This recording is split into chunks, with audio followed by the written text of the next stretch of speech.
What's up, guys? Today we're going to go through how to clean the viewfinder on a Yashica Electro 35.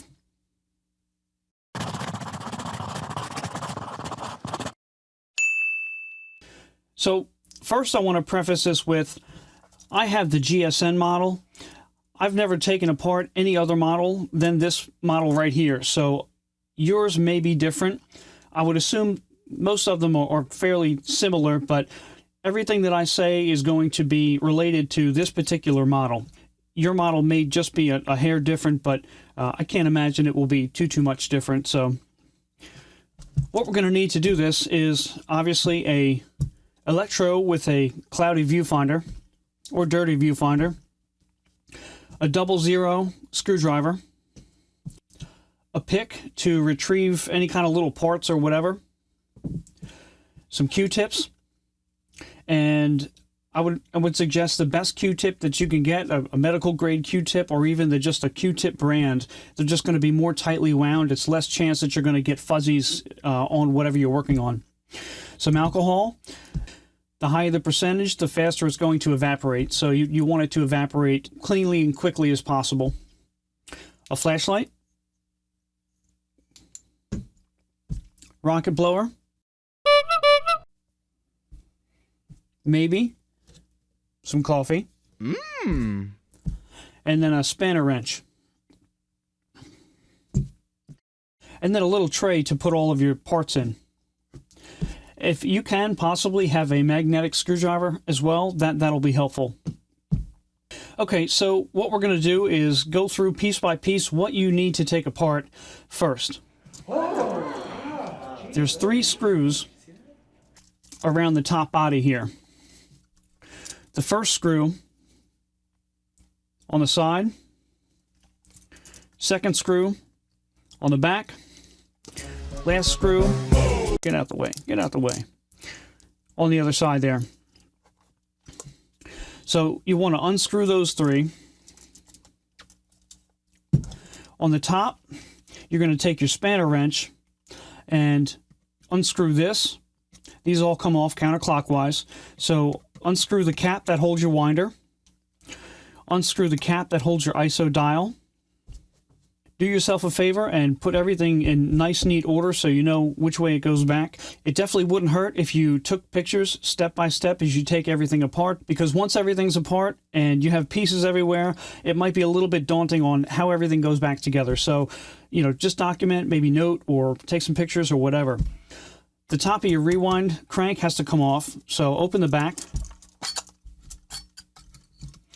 And you'll see that this has a little fork-like thingy. You'll need to get a screwdriver or some kind of flat bar or whatever. Hold that, and then you're going to crank that while this is in position, and this is just going to unscrew completely. With those undone, this top will just lift. Some of these I've read are a little bit sticky, or they have some glue in here. It can't hurt to take an exacto knife and just ever so gently, you know, score along the edge here and on the front side. Mine didn't have any cement on it, so it was fairly easy to come off. Now, if you want to take out this back piece that holds in the battery check button, you can do that. I just remove it with it on, but just, you know, as a heads up, that little red button right here it's loose. So when you take this top off, keep your finger on the underside to keep that button in place until you get it off. And on the left-hand side, you'll see that you have a flash connection. What you'll do is when you pop this off, it's still going to be connected. So I just lift it, set it to the side, and I keep the wire connected because you can really get to everything once that top's off. So those are the only things that you need to take apart on this.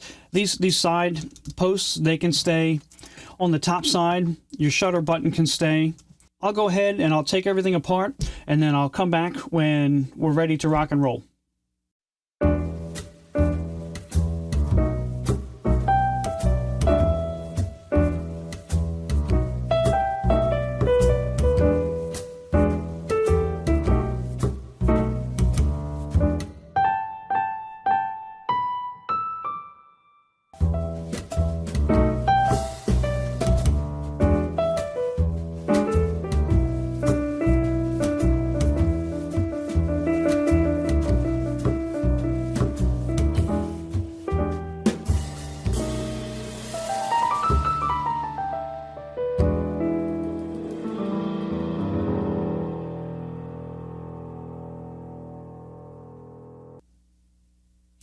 Okay, now that we have everything apart, we're going to go ahead and we're going to clean the inside of the glass on the viewfinders.